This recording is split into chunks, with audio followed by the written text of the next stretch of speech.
Hello जी बच्चों, मैं अब आ चुका हूँ आपके सामने सबसे इम्पोर्टेंट टॉपिक जो जेईई मेंस के लिए होना चाहिए, किसी भी इंडिविजुअल चैप्टर से वो टॉपिक लेकर के बच्चों। अब बात आती है जैसे कि मैंने लास्ट वीडियो में चर्चा किया था कि केमिकल बॉन्डिंग बहुत इंपॉर्टेंट चैप्टर है।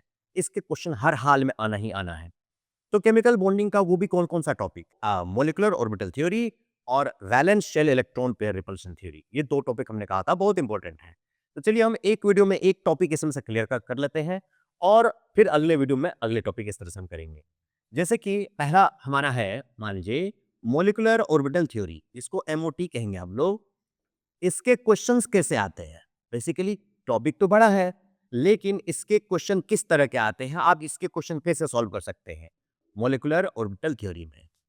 तो बेसिकली क्या करना है, इलेक्ट्रॉनिक कॉन्फ़िगरेशन जो मॉलिक्यूल का होता है, उन कॉन्फ़िगरेशन के ट्रेंड को, सीरीज को आपको याद रखना है और उसी के बेसिस पर ज्यादातर क्वेश्चन आज तक देखा गया है।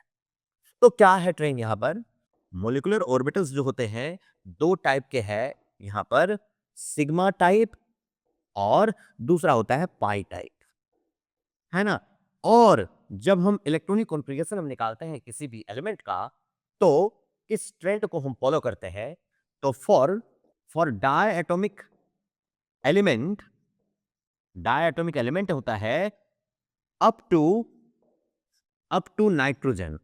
अप टू नाइट्रोजन के लिए क्या ट्रेंड रहता है? अप टू नाइट्रोजन के लिए ट्रेंड रहता है सिग्मा 1s2, सिग्मा 1s या sigma star 1s, sigma 2s, sigma star 2s, sigma star 2s, फिर आता है पाई 2px, फिर इक्वल टू पाई 2py, फिर आता है सिग्मा 2pz, फिर आता है पाई स्टार 2px, फिर आता है पाई स्टार 2py, फिर आता है सिग्मा स्टार 2pz। ये ट्रेंड है अप टू नाइट्रोजन वाले एलिमेंट का। इसके हिसाब से हम इलेक्ट्रॉनिक कॉन्फ़िगरेशन करेंगे किसी भी मॉलिक्यूल का अप टू नाइट्रोजन तक जो आएगा। और उसके बाद आता है नाइट्रोजन के बाद वाले एलिमेंट पर कौन सा ट्रेंड अप्लाई किया जाए।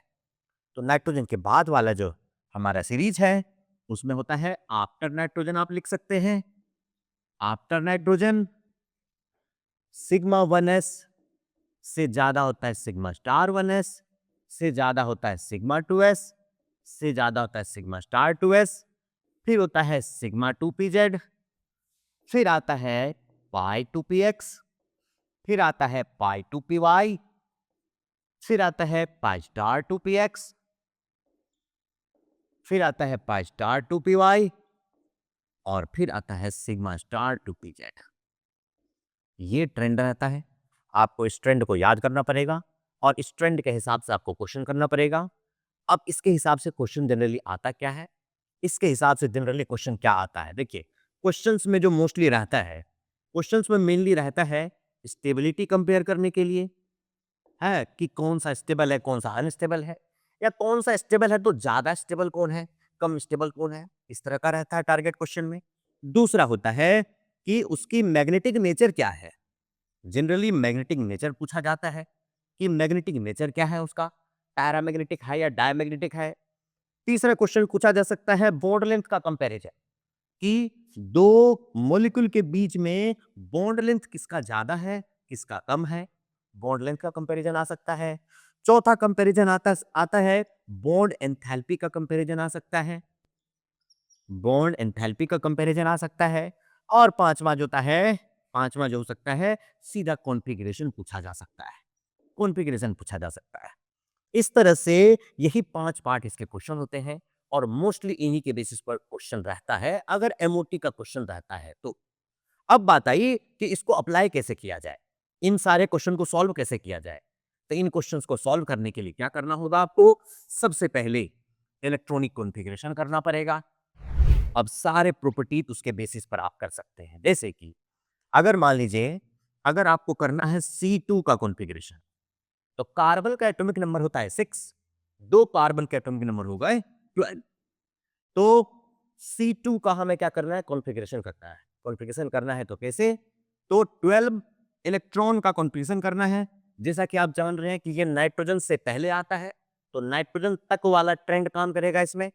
तो sigma 1s2, sigma star 1s2, sigma 2s2, sigma star 2s2। Total हमें 12 पूरा करना है पावर में। 2 2 4 2 6 2 8 हो चुके। उसके बाद फिर पाई 2px, पाई 2py 8 हो चुका है। दो यहां ऐसे क्या होता है, ये दोनों इक्वल एनर्जी वाला है और दोनों इक्वल एनर्जी वाला है तो पहले हमें एक एक इलेक्ट्रॉन दोनों में डालना होता है और बाद में फिर दूसरा दूसरा इलेक्ट्रॉन उसमें हम डालते हैं। तो आप यहाँ ये देख लीजिए कि आपको 12 पूरा करना है, जिनमें कि 2 2 4 2 6 2 8 ऑलरेडी पूरा हो चुका है और टोटल 12 भी पूरा करना है। तो 2 इलेक्ट्रॉन अगर पाई 2px में और 2 इलेक्ट्रॉन अगर पाई 2py में अगर हम डाल दें तो 8 2 10 2 12, 12 इलेक्ट्रॉन हमारे पूरे हो गए। इस तरह से हमने क्या कर लिया, इसका कॉन्फ़िगरेशन कर लिया। अगर मान लीजिए आपको अगर आता है C2 प्लस का कॉन्फ़िगरेशन करने के, C2 प्लस प्लस चार्ज का मतलब क्या हुआ, एक इलेक्ट्रॉन का लॉस हो चुका। तो हमें क्या करना है, 11 इलेक्ट्रॉन का कॉन्फ़िगरेशन करना है। तो इसी तरह से हम चलते रहेंगे। लास्ट वाले में क्या होगा, sigma 1s2, sigma star 1s2, sigma 2s2, sigma star 2s2, उसके बाद फिर पाई 2px, पाई 2py। तो आपने क्या किया, इसमें पहले एक एक इलेक्ट्रॉन डाला और एक एक इलेक्ट्रॉन डालने के बाद 10 इलेक्ट्रॉन पूरे हो गए, तो एक ही इलेक्ट्रॉन बच गया तो हम इस वाले में पेयर डाल देंगे। तो कुल मिलाकर के इसमें 2 हो गया और इसमें 1 हो गया। ये कॉन्फ़िगरेशन हो गया हमारा। इन द सेम वे कुछ बच्चों को कंफ्यूजन हो जाती है कि नाइट्रोजन N2 माइनस का अगर कॉन्फ़िगरेशन किया जाए तो N2 वाले ट्रेंड को फॉलो किया जाए या N2 के बाद वाले को फॉलो किया जाए।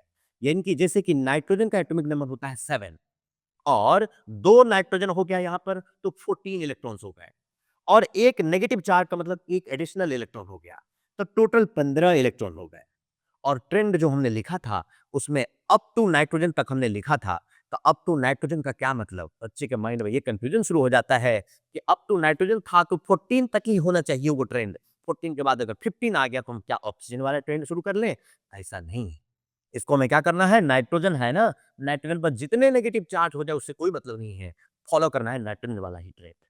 तो इसके जब कंपैरिजन करेंगे हम तो इसमें क्या आएगा, sigma 1s2, sigma star 1s2, sigma 2s2, sigma star 2s2, फिर पाई 2px, फिर पाई 2py, इसमें 2, इसमें 2, तो कितने हो गए, यानी कि 12 हो गए हमारे। उसके बाद फिर सिग्मा 2pz2, ये हो गए 14। उसके बाद फिर आता है हमारा pi star 2px, pi star 2py और 14 इलेक्ट्रॉन ऑलरेडी हो चुका हमारा, 2 4 6 8 10 12 14 14 हो चुका है, बस एक इलेक्ट्रॉन यहाँ आ जाएगा, ये हमारा हो गया। इस तरह से हमने क्या किया, इलेक्ट्रॉनिक कॉन्फ़िगरेशन हर एलिमेंट का इस तरह से कर लिया। अब उसके बाद वाले जो एलिमेंट होता है, नाइट्रोजन के बाद वाला एलिमेंट, लेट ऑक्सीजन अगर होता है या ऑक्सीजन के बाद वाला कोई भी एलिमेंट अगर होता है तो उसमें दूसरा वाला ट्रेंड काम करेगा, उसमें दूसरा वाला ट्रेंड काम करेगा। जैसे मान लीजिए O2 का करना चाहते हैं कॉन्फ़िगरेशन, O का एटॉमिक नंबर होता है 8 और 2 ऑक्सीजन हो गए तो 16, 16 इलेक्ट्रॉन को हमें कॉन्फ़िगरेशन करना है। तो हमें दूसरा वाला ट्रेंड फॉलो करना है, sigma 1s2, sigma star 1s2, sigma 2s2, sigma star 2s2, sigma 2pz2, उसके बाद फिर आ गया पाई 2px, पाई 2py। जरा देखिए बच्चों कि ऑक्सीजन के कॉन्फ़िगरेशन और बाकी जो ये एलिमेंट लिखे थे अप टू नाइट्रोजन के कॉन्फ़िगरेशन में क्या डिफरेंस है। डिफरेंस जरा ये देखिए, यहां से यहां तक तो कॉमन है दोनों में, यहां से यहां तक तो दोनों में कॉमन है, लेकिन अप टू नाइट्रोजन वाले में सिग्मा स्टार 2s2 के बाद डायरेक्टली पाई 2px, पाई 2py आ गया क्योंकि इससे ज्यादा एनर्जी जस्ट उसका है। और इस वाले में सिग्मा स्टार 2s2 के बाद सिग्मा 2pz आ गया, इसका सिग्मा 2pz उसके बाद आया था, इसमें सिग्मा 2pz पहले आ गया। तो हमें क्या करना है कि हमें ये वाले ट्रेंड, सिंस ऑक्सीजन है तो ये वाले ट्रेंड को फॉलो करना है। तो इसमें हम बढ़ते जाएंगे, 16 इलेक्ट्रॉन तो पूरा करेंगे, 2 4 6 8 10 हो चुका, 12 14, उसके बाद फिर आता है हमारा पाई स्टार 2px और पाई स्टार 2py और 16 पूरा करना है हमारे को, तो एक इसमें और एक इसमें, दोनों में हर रूल को फॉलो करते हैं हमने सिंगल सिंगल इलेक्ट्रॉन हमने डाल दिया इसमें। इस तरह से हमने क्या किया, इलेक्ट्रॉनिक कॉन्फ़िगरेशन कर लिया। इसमें भी फिर सेम कंफ्यूजन शुरू हो जाता है बच्चों को कि अगर O2 अगर O2 2+ का कॉन्फ़िगरेशन किया जाए, O2 2+ का कॉन्फ़िगरेशन किया जाए, तो O2 का कॉन्फ़िगरेशन होता है O2 में इलेक्ट्रॉन होता है 16 और O2 2+ में इलेक्ट्रॉन कितने हो गए 40, 2 इलेक्ट्रॉन चले गए। अब माइंड में ये आ जाता है क्या नाइट्रोजन वाले ट्रेंड को फॉलो करें या फिर ऑक्सीजन वाले ट्रेंड को फॉलो करना है? तो सिंपल बात है भाई, ऑक्सीजन ही ना, इलेक्ट्रॉन निकल गया आ गया, उससे फर्क नहीं पड़ेगा। कॉन्फ़िगरेशन हमें ऑक्सीजन वाले ट्रेंड को ही फॉलो करना है। तो ऑक्सीजन में इलेक्ट्रॉन हो गया 14, जब इसकी कॉन्फ़िगरेशन करेंगे sigma 1s2, sigma star 1s2, sigma 2s2, sigma star 2s2, sigma 2pz2, उसके बाद फिर पाई 2px, पाई 2py, और इसमें भी दो दो, तो 14 हमारे हो चुके, 14 हो गए।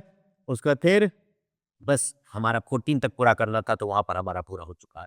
इस तरह से हमने क्या कर लिया, इलेक्ट्रॉनिक कॉन्फ़िगरेशन कर लिया। अब आता है इलेक्ट्रॉनिक कॉन्फ़िगरेशन तो कर लिया हमने, अब आता है उन 5 क्वेश्चंस के आंसर, जिन 5 क्वेश्चन के आंसर आप दे सकते हैं, क्वेश्चन जो जनरली आता है। तो हम इसके लिए हम क्या करते हैं कि जैसे ऊपर के 2 हमने रखा हुआ है, ये 3 रख लेते हैं हम लोग। इन 3 को रख करके हम करते हैं, जैसे C2 और C2+ ये 2 है। सबसे पहला चीज क्या होता है, Nb हम लिखा करते हैं। Nb इक्वल टू हो गया number of electrons in bonding molecular orbital, bonding molecular orbital, ये हो गया। और Na इक्वल टू लेट लिखते हैं हम लोग number of electrons, electrons in anti bonding molecular orbital, anti bonding molecular orbital, यह हो गया हमारा। अब हम पहला पॉइंट चलते हैं स्टेबिलिटी पर, पहला पॉइंट चलते हैं हम स्टेबिलिटी पर। स्टेबिलिटी मतलब ये स्टेबल है या नहीं, कोई भी चीज स्टेबल है या नहीं, उसके लिए देखा जाता है Nb और Na काउंट किया जाता है। Nb जब ग्रेटर देन Na होगा तभी ही स्टेबल होगा मॉलिक्यूल, तब स्टेबल होगा। Nb is lesser than equal to अगर Na होता है तो वो अनस्टेबल होता है। तो हम सबसे पहले हम O2 2+ की ही बात कर लेते हैं। क्या O2 2+ स्टेबल चीज है? O2 2+ स्टेबल है, तो उसके लिए क्या करना होगा, हमें Nb काउंट करना पड़ेगा। इसका Nb काउंट करिए। Nb होता है बिना स्टार वाला, यानी बॉन्डिंग मोलिकुलर ऑर्बिटल। तो ये हो गया 2, 2 4, 2 6, 2 8, 2 10।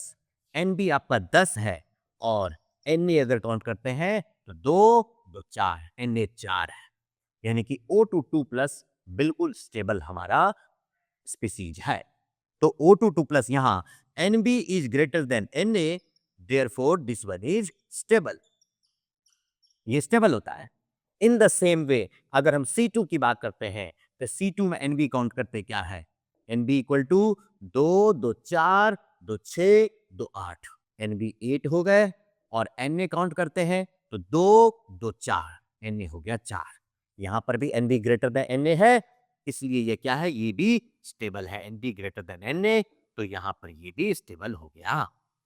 तीसरा C2+ की बात अगर करते हैं तो C2+ में क्या करेंगे, हम Nb काउंट करेंगे तो 2, 2 4, 2 6 और एक 7, Nb हो गया 7।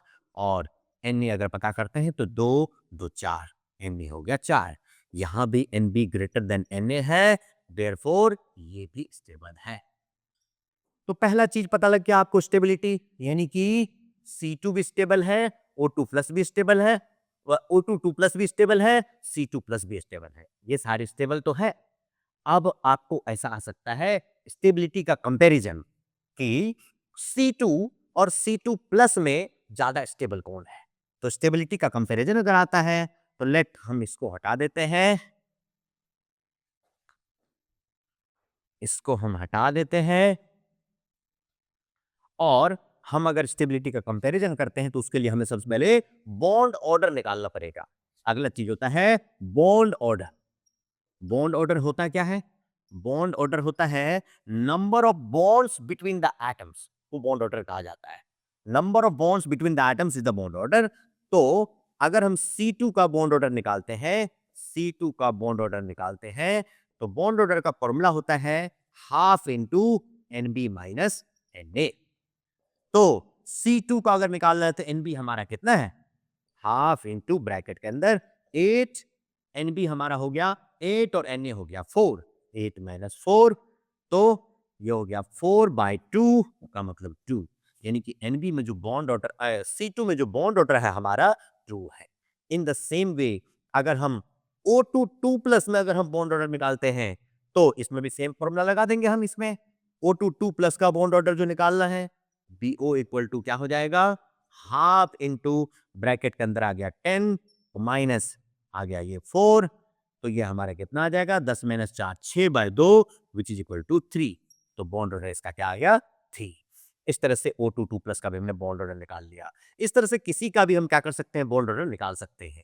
अब जैसे हमने कि C2 का निकाल लिया और अगर C2 प्लस का हमें निकालना है तो C2 प्लस का बॉन्ड ऑर्डर क्या हो जाएगा, C2 प्लस का बॉन्ड ऑर्डर हो जाएगा equal to half into C2 plus में NB हमारा 7 है और Na हमारा 4 है, तो 7 माइनस 4 ये हो गया 3/2 का मतलब 1.5। तो यानी कि C2 प्लस प्लस में बॉन्ड ऑर्डर हमारा 1.5 है और C2 में बॉन्ड ऑर्डर हमारा 2 है। अब इन दोनों में अगर देखा जाए स्टेबिलिटी ऑर्डर किसका ज्यादा है, तो स्टेबिलिटी ऑर्डर किसका ज्यादा हो जाएगा, जिसका बॉन्ड ऑर्डर ज्यादा उसका स्टेबिलिटी ज्यादा। यानी कि बॉन्ड ऑर्डर जितना ज्यादा होगा स्टेबिलिटी उतना ज्यादा होगा। तो इसका मतलब क्या होगा कि बॉन्ड ऑर्डर हमारा C2 प्लस और इसका स्टेबिलिटी ऑर्डर हम कर लेते हैं, यहां लिख लेते हैं। तो स्टेबिलिटी जो हो जाएगा, stability C2 and C2 plus में C2 का ज्यादा होगा। क्यों? क्योंकि C2 का बॉन्ड ऑर्डर 2 है और C2 प्लस का बॉन्ड ऑर्डर 1.5 है। जितना ज्यादा बॉन्ड ऑर्डर उतनी ही ज्यादा स्टेबिलिटी। इस तरह से आप क्या कर सकते हैं, स्टेबिलिटी के ऊपर जो क्वेश्चन आता है वो आप कर सकते हैं, किसी का भी कॉन्फ़िगरेशन करके, फिर MBNA काउंट करके, फिर बॉन्ड ऑर्डर निकाल करके। ये हमारा स्टेबिलिटी का ऑर्डर हो गया कि किसका ज्यादा किसका कम। इसी तरीके से आता है मैग्नेटिक नेचर, ये बॉन्ड ऑर्डर, बॉन्ड लेंथ। इस तरह से अगर आता है तो जरा ये देखिए, अगर हम कर लेते हैं अगर हम करते हैं मैग्नेटिक नेचर, पहले तो मैग्नेटिक नेचर बताना है। तो मैग्नेटिक नेचर दो टाइप का है। कौन कौन सा है, पैरामैग्नेटिक है और दूसरा डायमैग्नेटिक है। पैरा कब होता है, डाई कब होता है। पैरा होता है अनपेयर्ड इलेक्ट्रॉन दिखने चाहिए, अनपेयर्ड इलेक्ट्रॉन दिखने चाहिए पूरी कॉन्फ़िगरेशन में कहीं ना कहीं। और डाई का मतलब होता है सारे पेयर्ड इलेक्ट्रॉन दिखने चाहिए पूरी कॉन्फ़िगरेशन में। अब हम अगर बात करते हैं C2 और C2 प्लस की, तो C2 जो है, C2 का जब कॉन्फ़िगरेशन क्या है तो जरा देखिए, इसमें भी 2 इलेक्ट्रॉन, इसमें भी 2 इलेक्ट्रॉन, इसमें भी 2 इलेक्ट्रॉन, इसमें भी 2 इलेक्ट्रॉन, इसमें भी 2 इलेक्ट्रॉन, इसमें भी 2 इलेक्ट्रॉन। ये हर एक जो होता है ऑर्बिटल को इंडिकेट करता है, हर एक ऑर्बिटल को इंडिकेट करता है। यहां एक ऑर्बिटल है 2 इलेक्ट्रॉन, यहां एक ऑर्बिटल है इसमें भी 2 इलेक्ट्रॉन, इसी तरह से सब में 2-2 इलेक्ट्रॉन चल रहा है। तो इसका मतलब क्या हुआ कि सारा पेयर्ड इलेक्ट्रॉन है, तो C2 हमारा डायमैग्नेटिक है, C2 हमारा डायमैग्नेटिक है। बट C2 प्लस की बात अगर करें तो इसमें देखिए 2 इलेक्ट्रॉन, इसमें देखिए 2 इलेक्ट्रॉन, इसमें भी देखिए 2 इलेक्ट्रॉन, 2 इलेक्ट्रॉन, 2 इलेक्ट्रॉन, और इसमें जरा देखिए 1 इलेक्ट्रॉन, यानी अनपेयर्ड इलेक्ट्रॉन हो गया। और अनपेयर्ड इलेक्ट्रॉन हो गया तो इसका C2 प्लस क्या हो गया, पैरामैग्नेटिक हो गया, पैरामैग्नेटिक हो गया। ये पैरामैग्नेटिक सब्सटेंस होता है, मैग्नेटिक एक ही डायरेक्शन में जाएगा ओरिएंटेशन इसका। तो पैरामैग्नेटिक सब्सटेंस होता है मैग्नेटिक फील्ड में अट्रैक्शन करता है, डायमैग्नेटिक सब्सटेंस होता है मैग्नेटिक फील्ड में रिपल्शन करता है। इस तरह से आप क्या कर सकते हैं, मैग्नेटिक नेचर पता कर सकते हैं। अब आता है मैग्नेटिक नेचर के बाद आता है इसका, मान लीजिए आपको आ जाता है बॉन्ड लेंथ का कंपैरिजन। तो बेसिकली क्या होता है कि बॉन्ड लेंथ जो होता है, दो एटम के बीच का डिस्टेंस होता है, internuclear distance between two bonded atom is called bond length. तो बॉन्ड लेंथ हुआ दो एटम के बीच में डिस्टेंस कितना। अब डिस्टेंस कितना ज्यादा है या किसका कम है, तो बॉन्ड ऑर्डर का मतलब हुआ कि नंबर ऑफ बॉन्ड ज्यादा। जब दो एटम के बीच में सिंगल बॉन्ड बने तो उन दोनों के बीच में स्ट्रेंथ, और जब दो एटम के बीच में डबल बॉन्ड बने तो उन दोनों के बीच में स्ट्रेंथ, डबल बॉन्ड का स्ट्रेंथ ज्यादा हो जाता है। ज्यादा टाइटली पकड़ लेता है एक एटम दूसरे को, और ज्यादा टाइटली पकड़ लेने से दोनों पास पास आ जाता है। इसका मतलब क्या होगा कि बॉन्ड लेंथ को अगर बॉन्ड ऑर्डर से कंपेयर किया जाए तो then that will be inversely proportional. Bond order से बॉन्ड लेंथ इनवर्सली प्रोपोर्शनल हो जाएगा। जितना ज्यादा बॉन्ड ऑर्डर, बॉन्ड लेंथ उतना ही कम।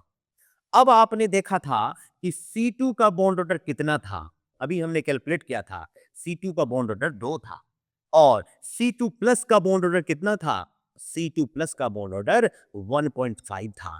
तो अब दोनों में पूछा जाएगा कि दोनों में लेंथ किसका ज्यादा, तो बॉन्ड लेंथ जो होगा वो C2 का कम होगा और C2 प्लस का ज्यादा होगा।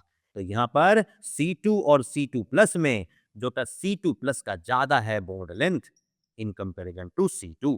तो ये हमारा क्या आ गया, बॉन्ड लेंथ का ऑर्डर आ गया। तो बॉन्ड लेंथ किसका, C2 प्लस का ज्यादा। अब आता है बॉन्ड लेंथ के बाद आता है बॉन्ड एंथैल्पी। तो बॉन्ड एंथैल्पी किसका ज्यादा, तो आपको मालूम है कि जितना ज्यादा बॉन्ड ऑर्डर उतनी स्ट्रॉन्गर बॉन्ड, और जितना स्ट्रॉन्गर बॉन्ड उसको तोड़ने के लिए उतनी ही ज्यादा अमाउंट ऑफ एनर्जी की जरूरत होती है। तो जितना ज्यादा एनर्जी चाहिए होगा उतनी ही ज्यादा एनर्जी हो गया, और उतना ही ज्यादा हम क्या कह सकते हैं, बॉन्ड एंथैल्पी हो सकता है हमारा। तो बॉन्ड लेंथ से अगर हम बॉन्ड एंथैल्पी को कंपैरिजन करें तो बॉन्ड एंथैल्पी किसका ज्यादा हो गया, बॉन्ड एंथैल्पी C2 का ज्यादा हो गया देन C2 प्लस।